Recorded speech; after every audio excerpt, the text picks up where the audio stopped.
एक समय की बात है, एक जंगल में एक बदमाश चुड़ैल भटकती रहती थी। वह वहां पर आने जाने वालों को परेशान करती थी। लेकिन एक दिन वहां से एक बहुत ही पहुंचा हुआ संत गुजरता है। वह चुड़ैल उसे संत को भी परेशान करती है, लेकिन वह उससे डरता नहीं है, बल्कि वह उससे पूछता है कि क्या बात है, आखिर तुम यहाँ वहाँ क्यों भटक रही हो? क्या तुम्हें मोक्ष की प्राप्ति नहीं हुई? क्या तुम्हें मोक्ष चाहिए? मुझे बताओ, मैं तुम्हें मोक्ष दिला सकता हूँ।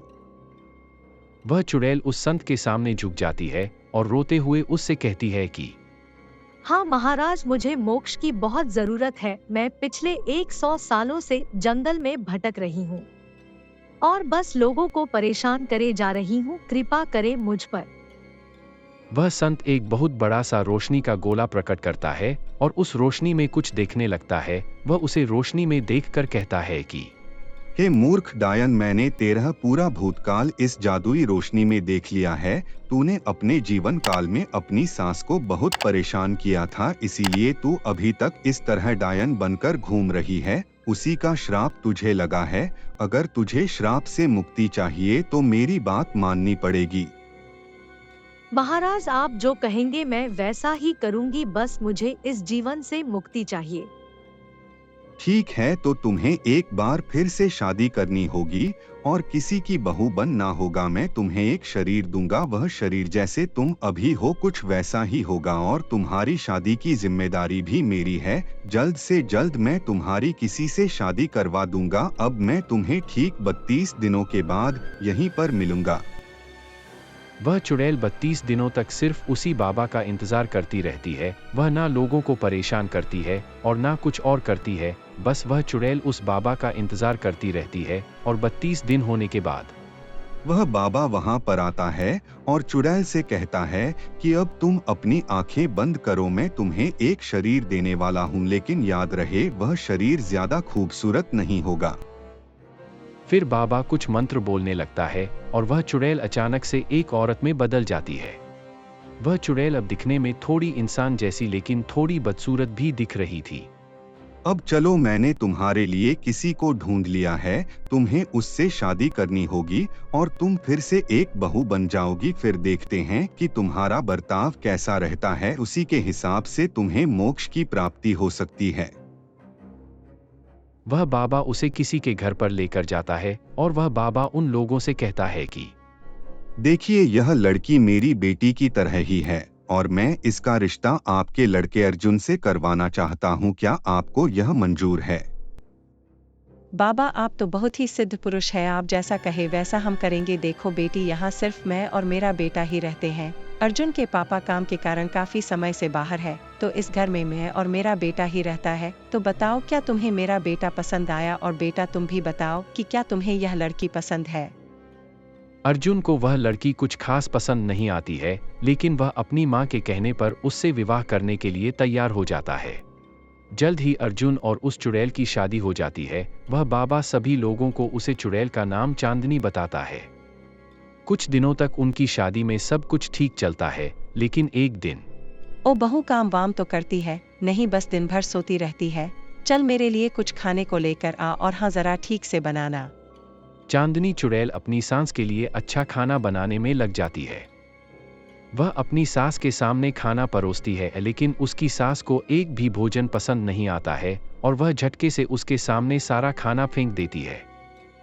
अगले दिन रानी चुड़ैल से सफाई करते करते कुछ टूट जाता है। जैसे ही उसकी सास यह सब देखती है तो उसे खूब खरी खोटी सुनाती है।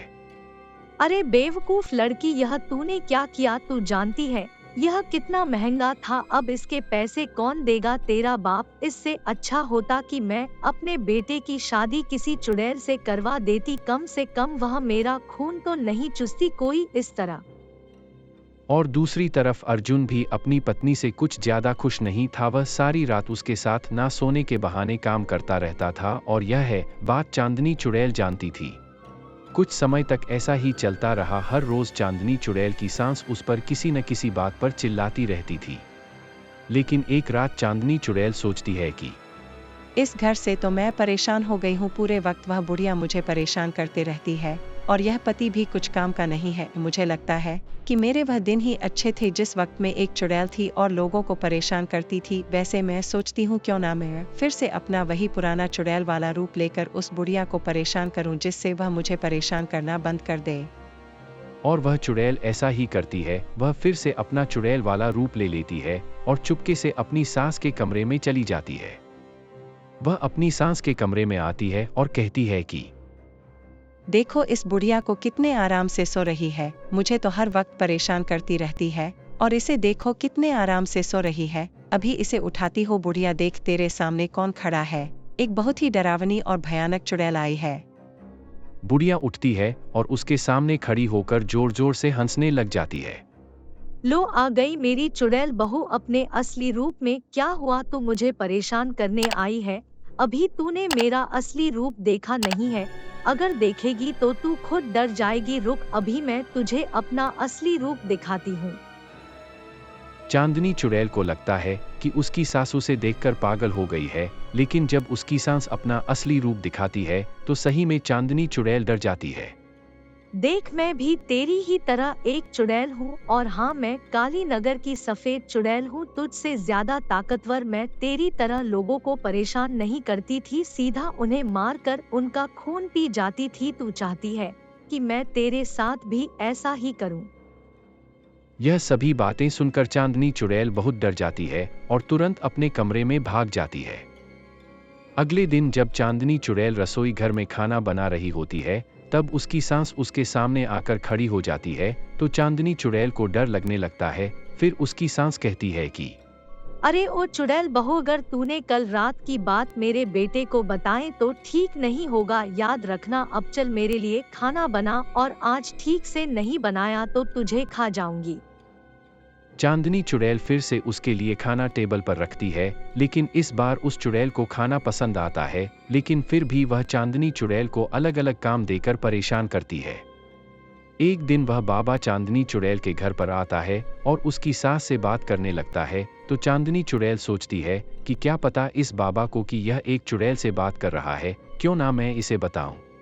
चांदनी चुड़ैल चाय देने के बहाने वहां पर आती है और वह अपनी सास को यह झूठ बोलती है कि उसे कोई बाहर बुला रहा है।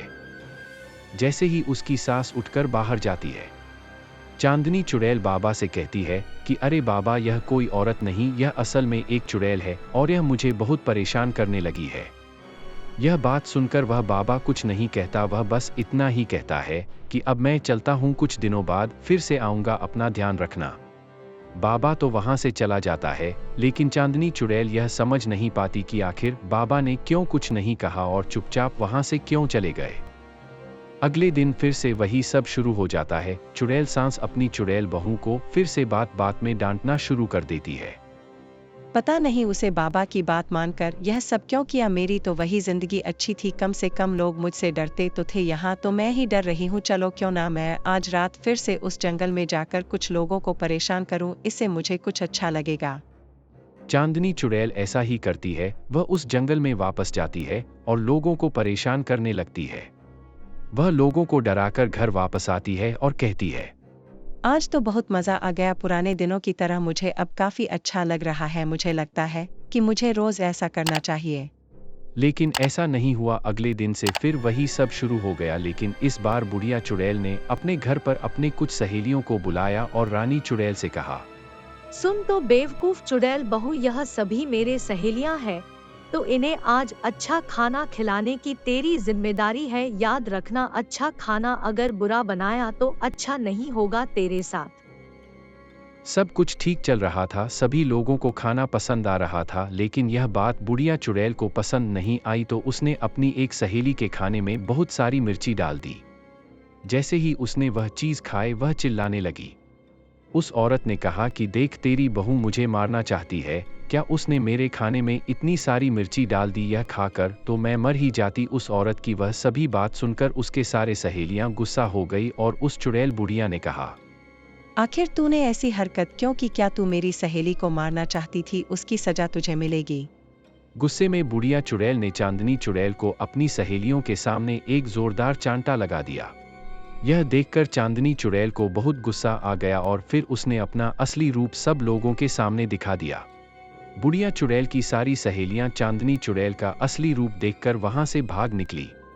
फिर क्या था, बुढ़िया चुड़ैल ने भी अपना असली रूप ले लिया और फिर दोनों आपस में लड़ने लगी। फिर अचानक से वह बाबा वहां पर आ गया और उसने दोनों को शांत करवाया और उसने कहा, आखिर क्यों तुम दोनों चुड़ैल लड़ाई क्यों कर रही हो? तुम दोनों का मकसद एक ही है, तुम दोनों को ही इस जिंदगी से आजादी चाहिए। तो अच्छा होगा कि जैसा तुम पहले कर रही थी वैसा ही करो, नहीं तो मैं ही तुम दोनों को भस्म कर दूंगा। इससे तुम्हें कभी ना तो यह जिंदगी मिलेगी ना ही दूसरी जिंदगी।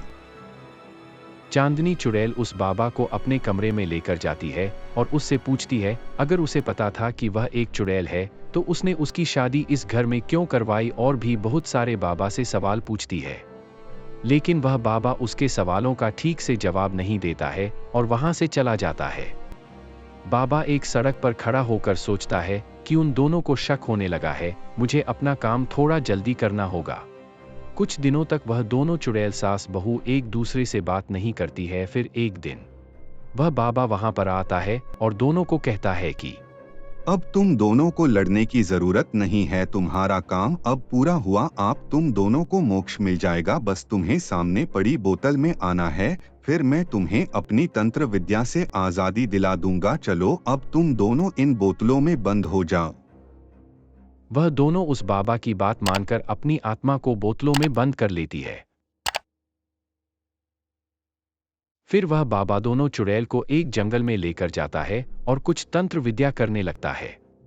फिर वह बाबा उन दोनों चुड़ैलों से कहता है कि अब मैं तुम्हें इस आग में डालने वाला हूं। तभी रानी चुड़ैल उस बाबा से कहती है, क्या हमें इस आग में जाने के बाद आजादी मिल जाएगी? तो वह बाबा कहता है, बेवकूफ चुड़ैल, अब मैं तुम्हें अपना असली रूप दिखाता हूँ।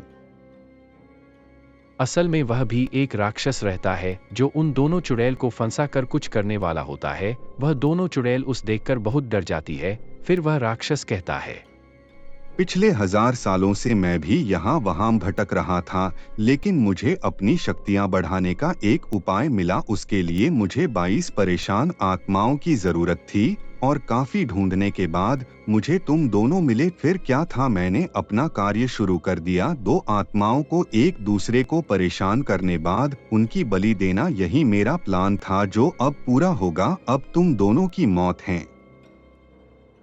बस फिर क्या था, उस बाबा ने ऐसा कहा और अपने जादू से दोनों चुड़ैलों को उस जलती हुई आग में डाल दिया और फिर उन दोनों चुड़ैलों की कहानी खत्म हो गई। फिर वह राक्षस और भी ताकतवर हो गया और लोगों को परेशान करने के लिए वहां से चला गया। दोस्तों, अगर आपको यह कहानी पसंद आई है तो हमें कमेंट बॉक्स में बताएं और आप और ऐसी कहानी को सब्सक्राइब करें। बहुत बहुत धन्यवाद।